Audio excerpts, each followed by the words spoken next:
que depuis le samedi 25 avril 2026, je n'arrive pas à expliquer à ma propre conscience pourquoi ce n'est pas moi qui suis parti à la place de Sadio.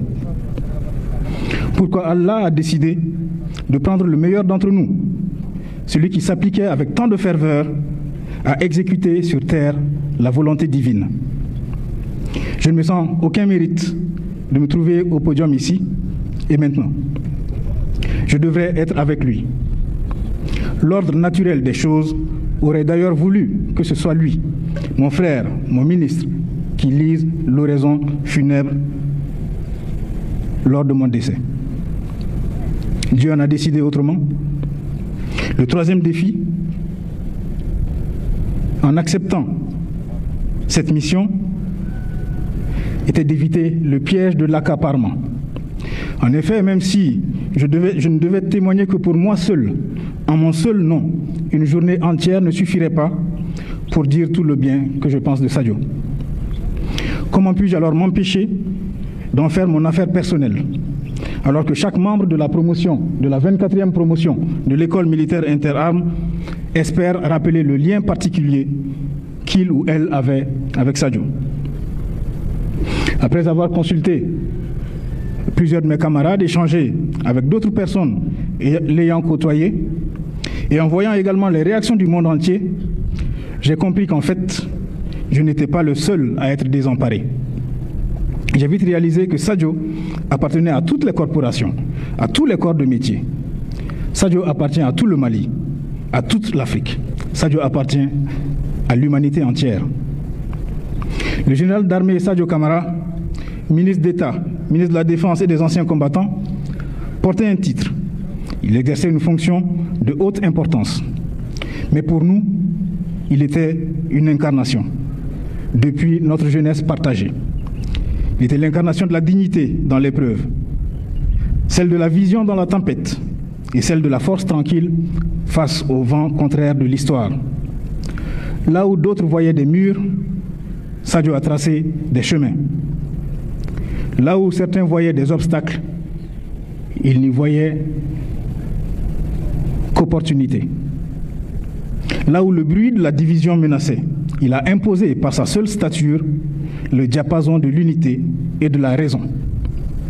Le monde entier se souvient de cet homme d'État dont la parole rare était une boussole, dont chaque mot pesait le poids d'un engagement, dont chaque silence mesurait avec gravité la profondeur d'une réflexion.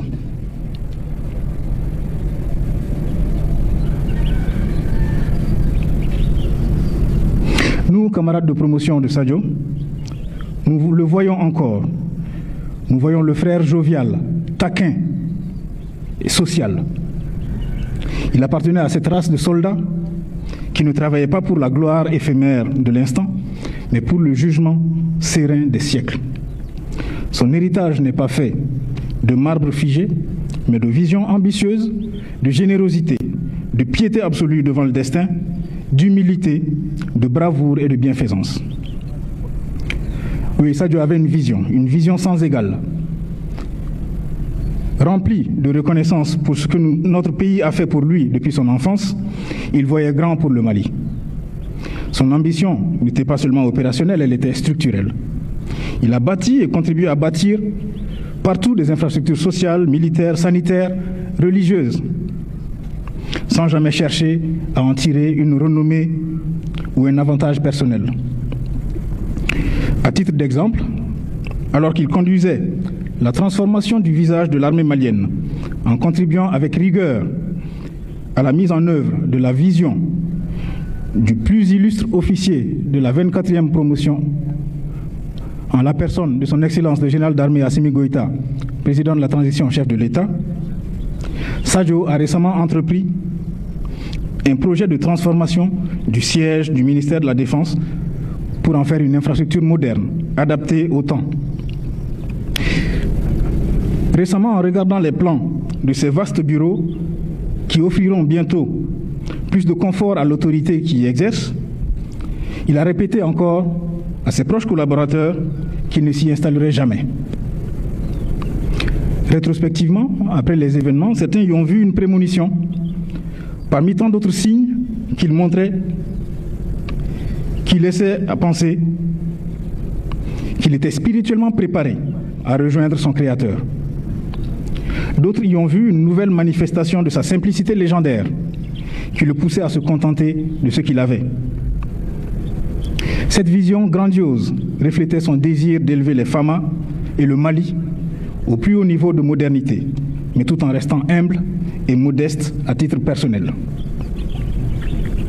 Excellence, Monsieur le Président de la Transition, Sadio était un homme pieux qui confiait tout à Allah.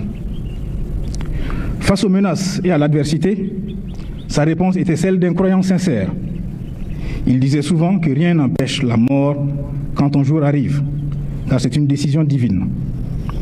Il répétait constamment « Alhamdulillah » pour signifier sa gratitude et son acceptation de la volonté de Dieu à tout instant. Grand lecteur de Coran et adepte de zikr, il consacrait ses moments de repos et une partie de son temps libre à la spiritualité, surtout lorsqu'il était en déplacement.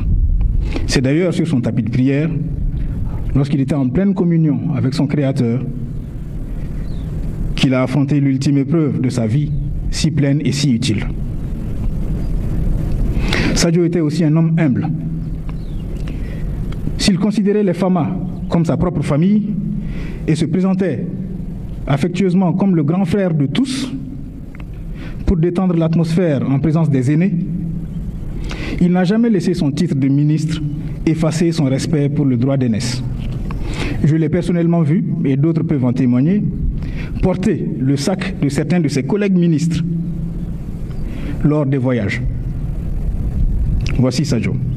Sociable, fin observateur, il mettait un point d'honneur à assister personnellement aux événements sociaux des camarades et au-delà des proches et des collaborateurs. L'image de Sadio marchant dans la foule pour accompagner un défunt à sa dernière demeure est devenue une banalité aujourd'hui à Bamako. Enfin, Sadio était brave et bienfaisant.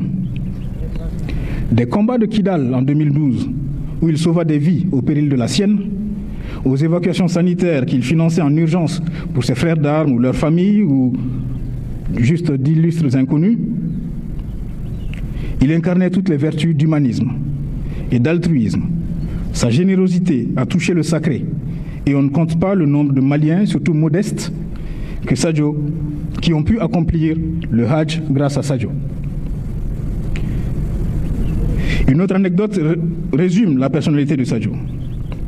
Quelques mois après sa nomination au poste de ministre de la Défense et des Anciens Combattants, un opérateur économique renommé, grand admirateur de Sadio, vint lui proposer une forte somme d'argent pensant l'aider.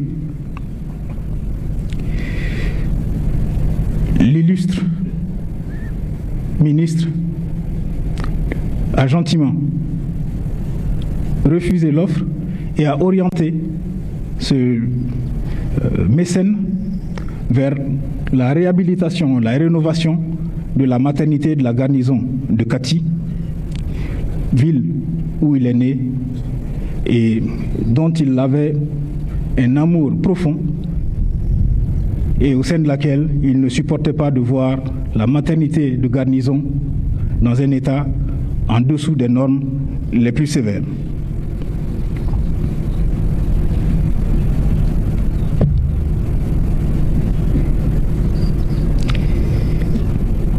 Enfin, Sadio était brave et bienveillant. Malgré son rôle historique à la tête du ministère de la Défense et des Anciens Combattants, il serait injuste de ne voir que la stature de l'homme, que la stature.